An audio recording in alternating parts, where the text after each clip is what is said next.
Então, muito boa tarde a todos. Eu vou começar por chamar os participantes deste debate. Da parte da Empresa Geral de Fomento, da EGF, o CEO, Emílio Pinheiro. Hernani Magalhães, também CEO da Silvex. Só favor. José Furtado, CEO do Grupo Águas de Portugal. Talvez o José possa ir ali para a última cadeira para dar espaço à Sofia Jorge, CRO da Altri. Muito obrigado. Este é realmente um painel que eu achei particularmente interessante, na medida em que todos nós agora começamos a falar da palavra aceleração como inevitável no que respeita àquilo que é o panorama que temos em termos de crises na biodiversidade, nas alterações climáticas, no uso de recursos, e esta ideia de que realmente nós temos cada vez menos tempo para conseguir lidar e de forma estrutural naquilo que são as grandes questões que acabam por se refletir em termos de consequências graves, quer em Portugal, quer em muitas partes do planeta, e por isso merece vermos que trabalho e que obstáculos e oportunidades temos na ação de cada um de vós. E por isso mesmo eu, se calhar, ia começar pelo meu colega mais próximo, o Emílio Pinheiro. O que é que... Aliás, o Nuno Lacasta acabou agora mesmo de dizer que um dos problemas que nós temos, que ainda não nos permite classificar no primeiro mundo, é precisamente a gestão dos resíduos e aquilo que tem a ver com a impossibilidade de termos no terreno uma verdadeira economia circular, porque temos ainda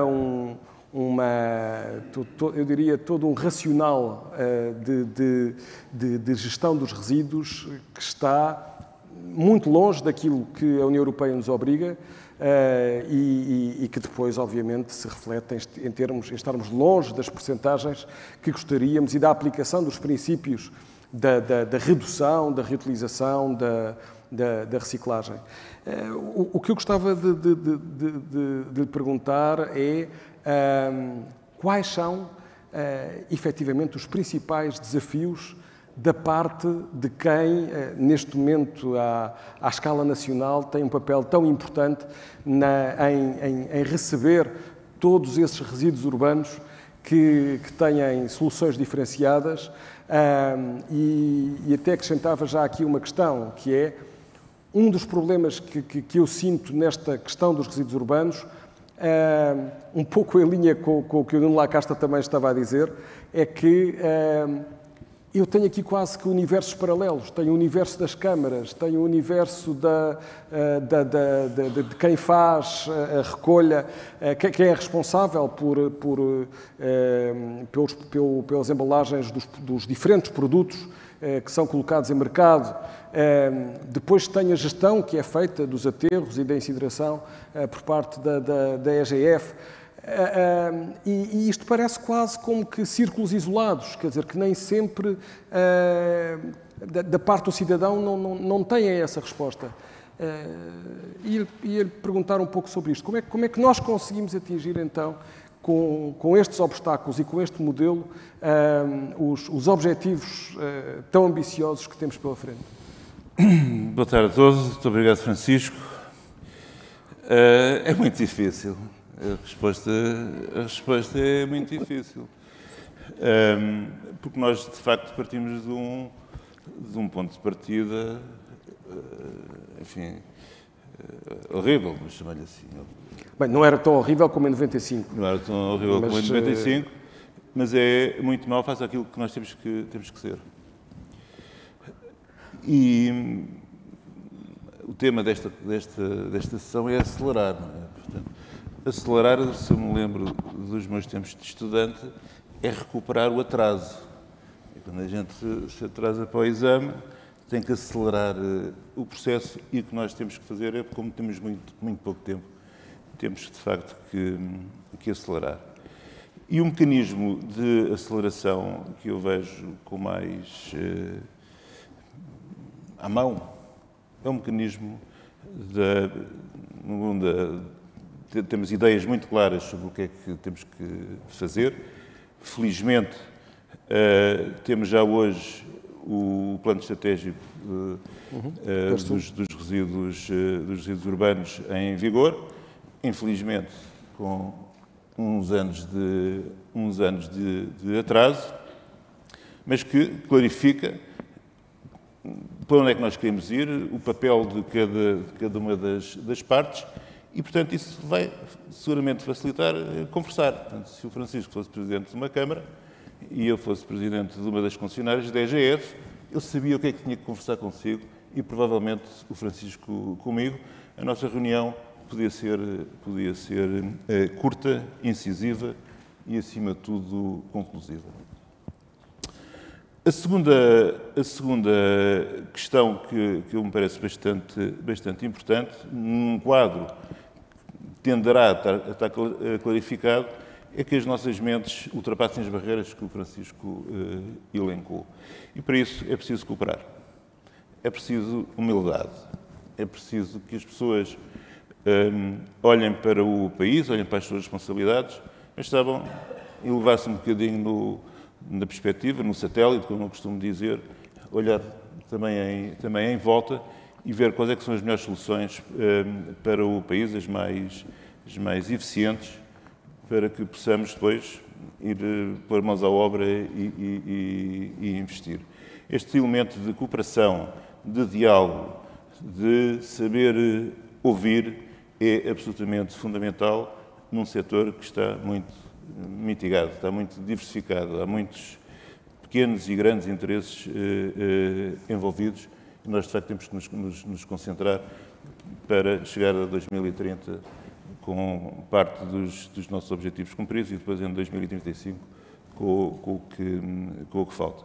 Mas sem dúvida nenhuma que temos um desafio, enfim, à escala, perdoem-me a imodéstia, à escala dos descobrimentos, ou dos descobridores, aqui nesta componente dos resíduos, que, enfim, o Dr. Nuno Lacaixa já se foi embora, mas depois eu digo-lhe que na escala das suas prioridades foi a quarta que ele mencionou.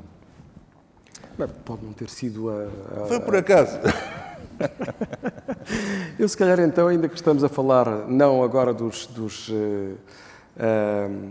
um dos materiais dos resíduos é a presença do plástico e também de outros materiais, e tem havido todo um trabalho nesta área em termos de proporcionar melhor capacidade de reciclagem e de aproveitamento também dos materiais reciclados em novos produtos. Eu perguntava precisamente ao Hernani Magalhães o que é que no quadro da Silvex está a mudar face a estes desafios tão grandes da descarbonização, de nós reduzirmos matérias-primas que estão, eu diria, a longo prazo, eventualmente obsoletas, e outras a surgirem, em que eu tenho que realmente garantir uma maior circularidade e, por isso, como é que aqui a economia circular se reflete numa empresa da natureza da Silvex? Obrigado, boa tarde a todos. O que está a mudar? Nós mudámos em 2008. Nós começámos com os bioplásticos em 2008, com uma parceria com uma empresa norueguesa que estava mais avançada em termos da compostagem nos mercados nórdicos, e preparámos-nos porque pensávamos que a compostagem ia arrancar em 2009, 2010. Passaram-se 15 anos e não arrancou, e continuamos a trabalhar nos bioplásticos. Supostamente agora tem que arrancar. Continuamos a trabalhar os bioplásticos. e praticamente tudo o que fazemos, 98% da nossa produção é tudo para exportação, para mercados como o inglês e nórdico, mas também para a Espanha, porque Espanha há 2 ou há 3 anos avançou, principalmente com os sacos da fruta, passaram todos para sacos compostáveis, ou seja, para os sacos serem utilizados 3 vezes, para levar a fruta para casa, para conservar e depois para utilizar o resto da comida os restos de comida da cozinha e para depois fazer compostagem. E há imensos projetos em Espanha de sucesso, nomeadamente na Catalunha, mas não só, onde as taxas de compostagem aumentaram e, portanto, nós já nos preparámos em 2008. Eu penso que Portugal vai avançar agora, a lei entra em vigor a partir de 1 de junho, supostamente, em que os operadores dos supermercados são obrigados a ter estes sacos e, portanto, isso também ajuda e facilita uma melhor compostagem, porque se eu penso, por exemplo, a Valor Sul, só apenas 4% é que é material de compostagem. Portanto, temos valores muito baixos em Portugal em termos da compostagem e eu acho que isso é mau, mas é bom porque podemos recuperar o tempo perdido e, portanto, isso podemos realmente acelerar e aprender com outros países e com outras cidades, como, por exemplo, há um caso particular que está bem estudado, que é o caso de Milão, como é que uma cidade do tamanho de Milão conseguiu implementar este projeto e com números estatísticos bastante interessantes, porque eles conseguem recuperar 105 quilos per capita por ano de 120 gerados. Portanto, tem uma taxa de execução bastante alta. Não é? Portanto, se isso é possível fazer em Milão, penso que também nas cidades portuguesas também poderá ser possível fazer. Em relação aos plásticos tradicionais, não é? Os plásticos que nós vimos mais, os plásticos normais, nós, quando começou esta guerra ao plástico em 2016, 2017, que o plástico que era o material que era para acabar, nós sempre achámos que o problema não era um problema do material, mas era um problema de países utilizarem o mar como caixote de lixo. Portanto, não era um problema do material, era um problema do que é que nós fazíamos com o material. E durante muito tempo, a Europa e os Estados Unidos consumiam e exportávamos o nosso lixo para países terceiros que não tinham realmente capacidade de reciclar e de trabalhar os materiais de forma a reaproveitar esses materiais. E, portanto, nós, em vez de fugirmos ao problema, decidimos avançar com uma unidade de reciclagem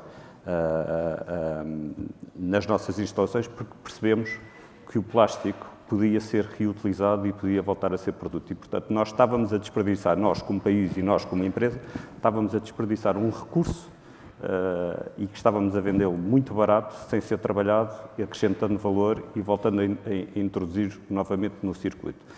E fomos falar com os nossos clientes exatamente para isso, para nos darem o material, ou para nos venderem o material e reaproveitar o material para voltar às lojas. E não foi um processo fácil mudar da maneira como as empresas estão organizadas, com quem é que vamos falar, porque a parte comercial não está muito bem interessada nestes temas. E andámos um bocado a pregar no deserto para aí 3 anos, mas conseguimos e não só a nível nacional, mas a nível internacional, com clientes internacionais, de mudar e começamos agora já a ter resultados de exemplos de economia circular, de produtos que nós aproveitamos os plásticos das lojas, dos supermercados, neste caso dos supermercados, e refazer produtos para voltarem às lojas, para serem consumidos.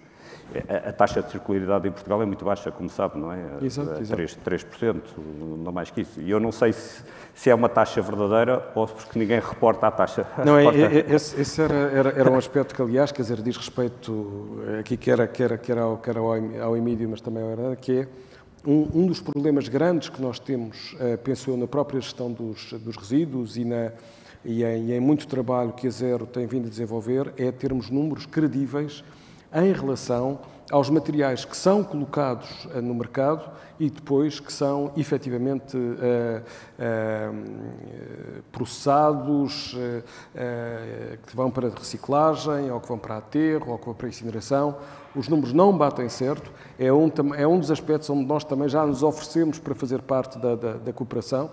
E passa a publicidade, falou aqui de Milão, dizer que nós temos um projeto precisamente chamado Zero Waste Cities, com a Zero Waste Europe, onde aliás também a Sedex tem vindo a acompanhar e a GF também tem conhecimento e nós queremos que realmente consigamos chegar a níveis que já temos em vários municípios de Espanha e também a Itália. E, portanto, se povos tão latinos como nós conseguem esta grande percentagem de reciclagem e de redução da quantidade de resíduos, certamente nós também o conseguiremos.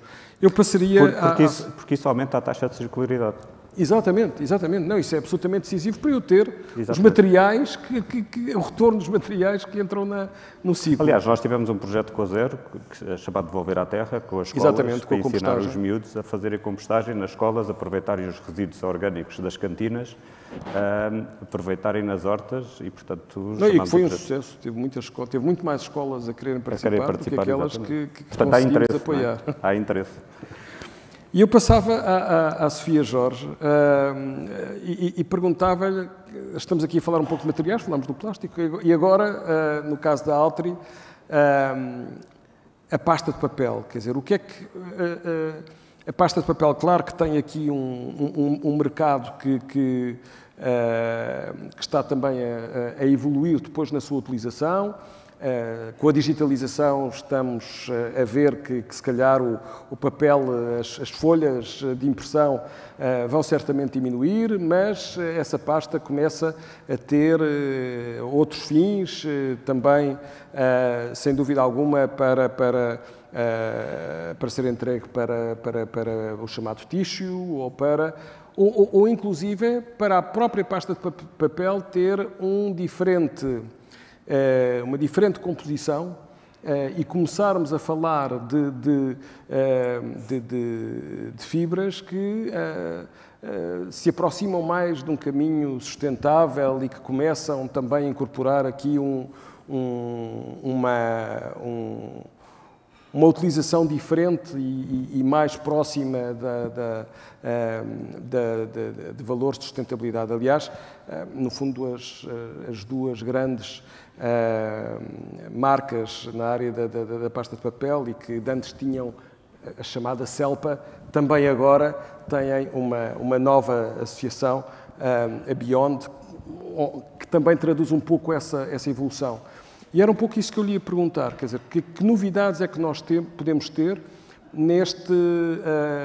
naquilo que é o futuro do uso da pasta de papel num quadro de economia circular? Obrigada, Francisco. Boa tarde a todos. Na verdade, nós estamos neste momento numa fase de transição e estamos a viver um grande desafio, porque se olharmos há 15 anos atrás, talvez 15, 20 anos atrás, o grande mercado para as fibras celulósicas, deixemos de chamar pasta para papel, vamos passar a chamar fibras celulósicas, porque na verdade é isso que nós produzimos, são fibras celulósicas para diversas aplicações. O grande mercado era o de impressão escrita. Portanto, eu posso dizer, no Grupo Altri, nomeadamente na maior fábrica do Grupo, a Celbi, cerca de 80% dos nossos clientes, papel de impressão escrita, portanto, e há 20 anos atrás não pensaríamos sequer entrar no mercado dos papéis de uso doméstico. Tudo mudou de repente, portanto, atualmente o nosso grande mercado, efetivamente, são os papéis de uso doméstico, os papéis dos guardanapos, o papel higiênico e afins, tudo o que utilizamos no nosso dia-a-dia. Uma fatia muito pequena vai para os papéis de impressão escrita. Temos muito mercado de especialidades, nomeadamente dos revestimentos que imitam a madeira nos móveis, nas paredes, no chão. E começa-se a abrir agora um mercado muito interessante, que é o mercado do têxtil.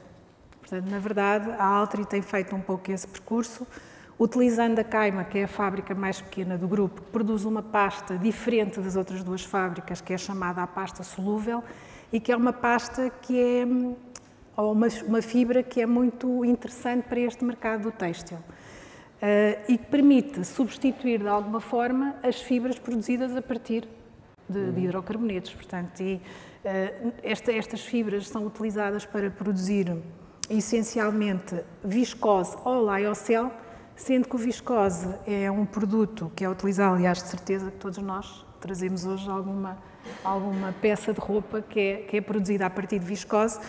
É muito semelhante ao lyocell, mas o impacto ambiental na produção deste fio é muito maior do que o lyocell. Portanto, o lyocell é uma revolução hoje.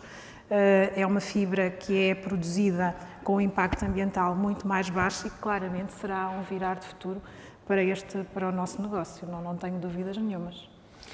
E até que ponto é que eu consigo, efetivamente, ter também aqui uma relação com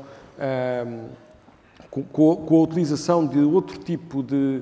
Estou a pensar, por exemplo, naquilo que são os próprios biocombustíveis, em que eu tinha a primeira geração, e ainda tenho, o óleo de palma, a colza, e depois tenho a segunda geração, que já é a utilização de resíduos como combustíveis. Até que ponto é que eu também, nas fibras celulósicas e também nesta nova gama de fibras, até que ponto é que eu consigo ir buscar aquilo que já está no circuito, que já são, no fundo, qual é a capacidade de recuperação de materiais que eu estou a pôr no mercado? Porque, por exemplo, o tissue, um dos problemas que eu tenho é que é praticamente impossível de o ir buscar. Portanto, onde é que eu consigo aqui apostar na recuperação de determinados materiais que estejam no circuito ou que eu os coloquei no mercado? Atualmente, eu não sou especialista em têxtil, atenção. Não, agora fiquei curioso com a questão do têxtil, porque o têxtil é um dos grandes dramas que está, efetivamente, a termos cada vez mais nos resíduos. E, na verdade, falando desse mercado, do ponto de vista tecnológico, fazer a recuperação dessas fibras é muito difícil. Porque quando eu tenho uma peça de roupa que é composta por lyocell, que é composta por poliamida, por elastano, eu tenho que ter a capacidade de fazer a separação de todos esses materiais. Portanto, é um processo extremamente difícil, com um custo extremamente elevado, e a tecnologia hoje ainda não existe, não é ainda uma coisa que esteja disponível no mercado. Portanto, é realmente um desafio e uma grande oportunidade também para toda esta indústria, que esta indústria enfrenta. Mas estamos a falar, quando falamos de lyocell ou fibras têxteis produzidos a partir de fibra natural, a fibra natural por si, provém da madeira, é reciclável. Portanto, nós sabemos que conseguimos reciclar. E pode ser unimaterial. E, portanto, exatamente, em muitas das pode ser aplicações. claramente. E nós sabemos que uma fibra pode ser recuperada ou reciclada entre 5 a 10 vezes, dependendo da aplicação. Portanto, tudo isto é um mundo de oportunidades que se abre e um desafio grande que temos neste momento, e que, obviamente, a Altri estará cá também para fazer esse acompanhamento. Sim, senhor, Sofia, já voltaremos a falar. Eu agora passava ao José Furtado. No fundo, tivemos aqui uma componente mais na área dos resíduos e não na área das águas residuais, nem na água para consumo humano. Mas, efetivamente, naquilo que diz respeito aos grandes problemas que nós temos em Portugal, se os resíduos são, sem dúvida, um aspecto crucial e toda a componente de economia circular, o que é facto é que os números relativos à seca meteorológica, à seca hidrológica, àquilo que é a reutilização das águas, à dessalinização, quer dizer, temos aqui um conjunto de caminhos que se começam a abrir. Obviamente, julgo eu, e presumo que estejamos de acordo, que um dos objetivos principais é, sem dúvida alguma, um objetivo de gestão da procura, de eficiência, de garantir que o desperdício é efetivamente o mais reduzido possível. Mas como é que está, por exemplo, o Grupo Águas de Portugal, do ponto de vista daquilo que é lidar com secas mais frequentes e mais intensas, como é que se está a preparar para, em termos, no fundo, de adaptação climática a esta nova realidade? E qual é o verdadeiro papel que nós poderemos ter no caso, por exemplo, da dessalinização, de que tanto se fala? O PRR vai apoiar uma estação de dessalinização no Algarve. Não estaremos aqui a ir por soluções eventualmente muito dispendiosas. E a reutilização? Nós só temos 1,1% de reutilização das águas residuais. Há aqui soluções que consigam ganhar escala para também aqui eu aumentar a circularidade na água? Francisco, muito obrigado. Saudar os colegas do painel, todos os presentes. Queria felicitar o Jornal de Negócios pela iniciativa e agradecer o convite. O Francisco... Eu sei que são muitas perguntas, mas antes elencou um conjunto de desafios que são os nossos desafios e depois concretizou em matéria mais de dessalinização, das origens não convencionais. Eu gostava, se me permitissem, só de ler o tema, antes e de seguida responder, mas como acelerar a proteção do planeta. Eu acrescentaria ali como acelerar a proteção da vida no planeta para criar... Esse é o espaço da nossa intervenção. Portanto, acelerar a proteção da vida no planeta de facto, somos a nossa atividade é uma extensão do ciclo hidrológico. Na prática, fazemos uma âncora no ciclo hidrológico, levamos a água à casa das pessoas e depois repomos no ciclo hídrico, no meio hídrico.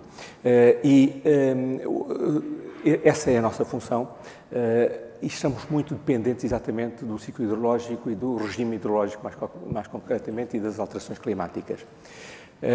Portanto, temos que, para fazer esse trabalho, de servir as pessoas, o abastecimento humano, as atividades económicas, a saúde pública, e a proteção da natureza no saneamento, temos os desafios que enunciou, a nível da descarbonização, a nível da eficiência, ao nível da circularidade. As novas, para compensar exatamente a irregularidade do regime hidrológico, nós temos aqui temas associados. Temos uma primeira questão a ter presente, é que o território é muito assimétrico.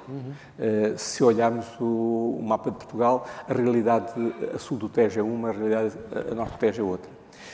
A norte do Tejo, o tema é a água, é o tempo e o espaço. Tem a ver com a quantidade de água fora de tempo e fora do espaço, e, portanto, significa que os investimentos, a nossa atividade consiste muito em tentar fazer esses equilíbrios. Passa por interligações, passa por reforçar as reservas para captar água fora de tempo, com uma duração maior. Portanto, a norte do Tejo, essa é a realidade. A sul do Tejo, o tema agrava-se por ausência de água. Portanto, temos o Alqueva, que reduz que permite encontrar ali soluções interessantes no interior do Alentejo. Portanto, na prática, nós interligamos o sistema humano com o regadio e, portanto, significa que conseguimos ter ali uma segurança hídrica em torno do Alqueva.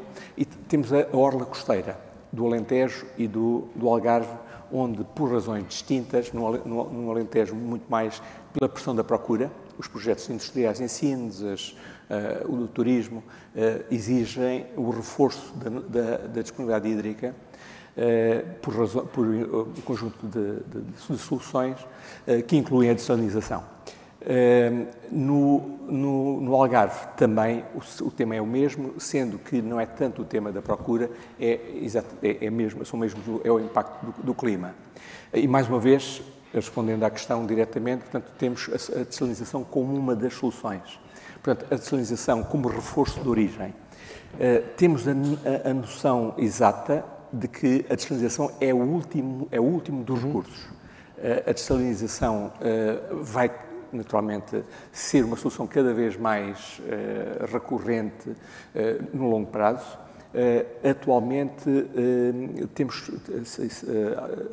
que ser comedidos por custos ambientais, por custos financeiros ou por razões económicas. Não é a última das soluções. No Algarve, uma solução de reforço ou de reserva, no Algarve, no caso, e de reforço no Alentejo.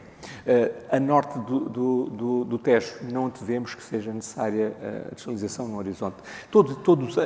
Toda a nossa ação tem muito presente o tempo que leva a reforçar a infraestrutura. Isto é uma desalinizadora meia dúzia de anos, 5 anos, o reforço das reservas. Significa que a avaliação, essa janela de meia dúzia de anos, é uma janela que temos que gerir anualmente. E, portanto, tentar acompanhar um fenómeno progressivo de escassez de água ou de redução por via das alterações climáticas, que é gradual, e temos que ir ajustando, incluindo a desalinização.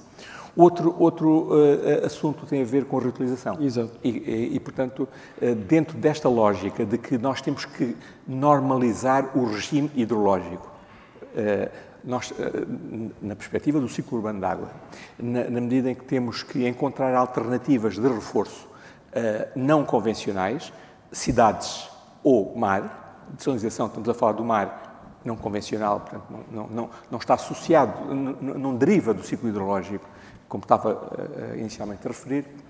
O mar, falei já. Temos as cidades, de facto, como produtoras de água, para reforçar a disponibilidade hídrica. E esse é um desafio grande, na medida que estamos a falar de uma terceira infraestrutura. A água original, natural, o saneamento e agora o tema da reutilização. Fundamentalmente o que temos vai ser seguramente uma outra dimensão relevante para reforçar a disponibilidade hídrica. Falámos da desalinização e da reutilização. Relativamente à reutilização, os casos, temos um conjunto de casos piloto em com vários municípios, incluindo Lisboa. Em alguns, com o Golfe, em algumas atividades industriais na refrigeração, mas, de facto, em quantidade, em abundância, o destino normal da reutilização é a agricultura. E, portanto, isso é para onde se deve dirigir boa parte do caudal. Quer dizer, falamos também dos campos de golfe, por vezes, não é? Sim. Como uma das possibilidades. Mas estou a dizer, em termos de quantidade, Mas em termos de quantidade, sem dúvida, que é a agricultura, que aliás é o maior consumidor de água, ronda os 70%, não é? E, portanto, é aí que eu tenho que fazer. Nós temos em curso um programa, uma avaliação constante da evolução do quadro das disponibilidades hídricas, da capacidade hídrica, da procura, portanto, do saldo, do balanço hídrico. Temos um conjunto de infraestruturas de base natural, infraestruturas habituais, tradicionais. Portanto, esse trabalho tem que ser feito de forma muito criteriosa, tendo presente o tempo de intervenção e tendo também presente as opções em termos de custos ambientais e custos económicos, a redundância. Eu, se calhar...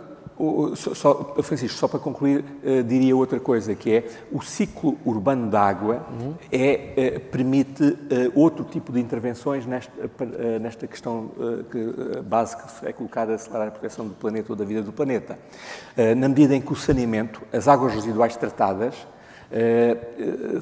têm um conjunto importante de matérias-primas críticas. E, portanto, para efeitos de utilização, da reutilização, designadamente das lamas, na agricultura é uma outra dimensão e, portanto, a nossa intervenção não se esgota naturalmente no abastecimento, tem uma incidência ao nível da reutilização, reaproveitamento dos recursos, ao nível da descarbonização, mitigando os impactos das alterações climáticas. O Grupo Águas de Portugal, em concreto, é o maior consumidor público de energia. Como nós temos todos presente, captamos água e depois acrescentamos energia.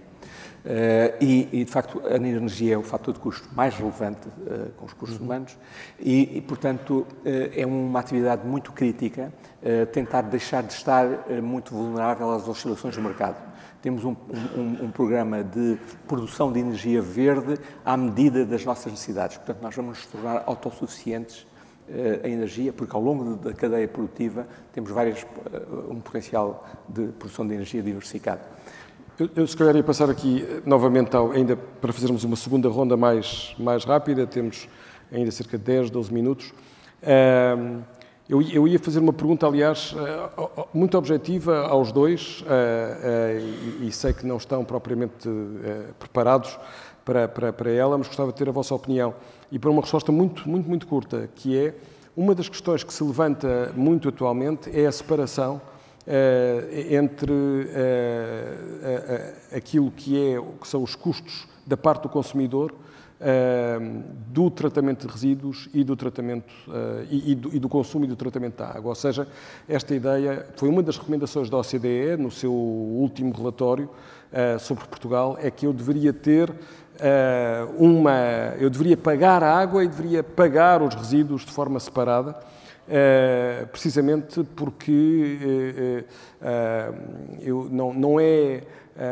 não é legítimo, ou quer dizer, não é adequado, pelo menos, que eu e o meu vizinho tenhamos o mesmo consumo de água, mas um recicla, o outro não recicla e pagamos a mesma coisa. Portanto, tem que haver uma tradução no preço a esse nível. Emílio, tem alguma opinião e acha que é possível tecnologicamente e no futuro haver esse tipo de separação? E também rapidamente para o José Furtado e depois já passo aos outros. Sim, quer dizer, o tema dos cidadãos na gestão de resíduos urbanos é absolutamente central. A minha base é economista, é de economia, e uma das poucas coisas que nós aprendemos no curso é que as pessoas reagem a incentivos. E, portanto, se nós queremos os incentivos necessários também ao nível dos resíduos, eu pagar aquilo que eu produzo, ou eu poupar aquilo que eu reciclo ou que consigo reintroduzir na economia circular, eu fico melhor. Como é que isso se faz? É um enorme enigma, é um caminho que vai ter que se fazer caminhando. Temos que começar a dar passos. O PERSU dá indicações muito claras sobre essa matéria, portanto, nós vamos ter que nos afastar da fatura da água pelas iniquidades que gera e pela falta de incentivos que gera. Como é que se atribui a um cidadão, a um lar, a fatura do lixo produzido? É uma equação relativamente complicada. Tecnologicamente, eu acho que já há meios para o fazer, mas é um caminho que se vai trilhando. Nós, do nosso lado, estamos muito empenhados em encontrar vias para lá chegar, e a primeira via é ter um contacto com os clientes, com os cidadãos. Nós tivemos uma iniciativa, temos uma iniciativa que está a ter muitíssimo sucesso, que é a linha da reciclagem, que serve para que os cidadãos que nós servimos possam colocar dúvidas ou pedir informações ou apresentar reclamações por telefone, por e-mail ou diretamente no site, e nós precisamos dar-lhe uma resposta, resolver o problema e assim estabelecer uma relação direta entre aquilo que nós fazemos e aquilo que os cidadãos esperam de nós. Vamos aprofundar essa relação, e pode ser que desse aprofundamento possam surgir ideias de encontrar maneiras de atribuir valor ao que os lares depositam para aterro, depositam. Eu aproveitava aqui também mais um momento para dizer que há um financiamento das chamadas EEA Grants, portanto do Liechtenstein, Islândia e Noruega, que neste momento está a apoiar um projeto em que a Zero é promotora, em Sintra, precisamente com o uso de etiquetas e da digitalização, que poderá ser aqui uma ajuda nesta contabilização daquilo que é resíduos, para depois se poder então afetar o preço daquilo que é a produção. Não é? Posso dizer que nós vamos iniciar um processo de um piloto, espero dentro de 6 meses, Enfim, e depois, lá está, o caminho que vais caminhando, ver qual é o resultado, e se o resultado for entusiasmante, enfim, alastramos isso rapidamente, exatamente para recuperar esse atraso. Eu ia, antes de passar ainda, ia voltar só, José Furtado, para um pequeno último comentário nesta linha, quer dizer, esta questão da separação da água e dos resíduos e como é que, e em relação ao próprio preço da água, qual é o quadro que as águas de Portugal podem aqui apontar para o futuro, principalmente em termos da promoção de um uso mais eficiente? Já falámos aqui de desequilíbrios norte-sul, também há realmente municípios muito diferentes. Há aqui o José Furtado vê algum caminho em que o Grupo Águas de Portugal possa ainda influenciar mais aquilo que é a atuação do dia-a-dia dos portugueses, no sentido de uma redução do consumo de água e, portanto, de um menor desperdício? Sim, Francisco, de facto, há bocado abordámos a escassez que é uma medida relativa, não é? Portanto, entre procura e oferta, desequilíbrio entre a procura e a oferta, desenvolvemos muito o tema da oferta, portanto, das formas alternativas de aumentar capacidade. Também se resolve a escassez pelo lado da procura, por uma utilização racional, por uma gestão racional, todos nós somos decisores, na esfera individual ou coletiva, tomamos decisões com incidência económica e, portanto, todo este tema da procura é particularmente relevante para que a balança se equilibre. E, portanto, o Emílio enfatizou bastante questões de processo associado à fatura.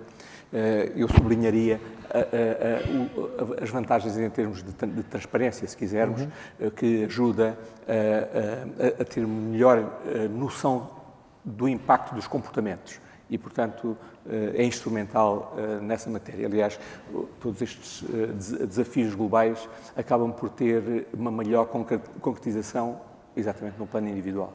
Portanto, a transparência é uma vantagem. Exato, não, isso sem dúvida. Estamos quase a terminar. Eu perguntava ao Hernani e também à Sofia, nos vossos casos específicos, nesta lógica de aceleração, onde é que vem a maior componente do desafio? É uma componente mais tecnológica ou uma componente mais comportamental e de informação do consumidor? Onde é que está a chave do problema? Claro que me vão dizer que são as duas coisas, mas se pudessem quase dar uma percentagem a cada uma delas, onde é que acham que é o elemento decisivo nesta transição? Se calhar começar pela Sofia. Olha, Francisco, falando como cidadã e não como representante da Altri aqui neste fórum, acho que a mudança começa por nós todos. Portanto, o grande motor de mudança somos nós. Somos nós, quando fazemos as nossas escolhas, como decidimos como é que vimos para aqui, o que é que compramos no supermercado, que tipo de roupa é que utilizamos, a forma como nos deslocamos, a forma como utilizamos a água. Portanto, na verdade, o poder está em cada um de nós. Obviamente, portanto, que a tecnologia ajuda, mas no fundo... Desculpe? A tecnologia Exatamente. ajuda, mas... Obviamente, do ponto de vista das empresas em si, que têm uma grande responsabilidade também, obviamente, a parte tecnológica é muito importante, porque muitas vezes nós queremos avançar e temos vontade de o fazer e vontade de investir, mas a tecnologia, principalmente no setor onde nós trabalhamos, muitas vezes não acompanha, porque demora muitos anos a desenvolver. Somos um setor muito específico. Eu vou-lhe dar um exemplo. Nós, para descarbonizar, que é um dos nossos grandes objetivos, a Altri, é descarbonizar totalmente a nossa atividade industrial, nós não temos uma tecnologia neste momento fidedigna para a utilização de outro tipo de combustíveis num forno de cal. Portanto, há várias possibilidades, mas para o tamanho que os nossos fornos têm, estamos a falar de capacidades muito grandes, ainda são riscos muito grandes de correr. Portanto, e muitas vezes a tecnologia impede-nos essa mudança. Ou seja, entre estarmos a falar do hidrogênio verde, do biometano e concretizar caso a caso, há uma diferença. Há uma diferença significativa. Não é ainda a solução para uma indústria intensiva como a nossa. Não é? Vai ajudar certamente, mas não é uma solução que eu veja que está ali atrás da porta neste momento. Hernani. Eu só queria dar um exemplo do caso que falámos sobre possível pagarmos menos taxas pela reciclagem. A cidade de São Francisco já faz isso há 10 anos e, portanto, hoje em dia, com a tecnologia, com os caixotes inteligentes, com os smartphones, com os QR codes, e com a recolha porta a porta, que é importante frisar, que é um passo fundamental. Sim, é um momento fundamental. E depois é a criatividade de utilizar a tecnologia, as filosofias do gaming, de nós sabermos quanto é que estamos a reciclar e ser premiados nessa função e tornar isso num jogo, e receber e ver quanto é que vamos receber diretamente no telemóvel. Eu acho que isso muda tudo e, portanto, temos que aproveitar as novas tecnologias a favor do ambiente. Bem, muito obrigado a todos. Penso que conseguimos cumprir o tempo e com informações e uma discussão bastante interessante. E então eu devolvia a palavra à Diana para fazer então a continuação, enquanto que nós abandonamos o palco. Muito obrigado. Muito obrigada a todos. Obrigado.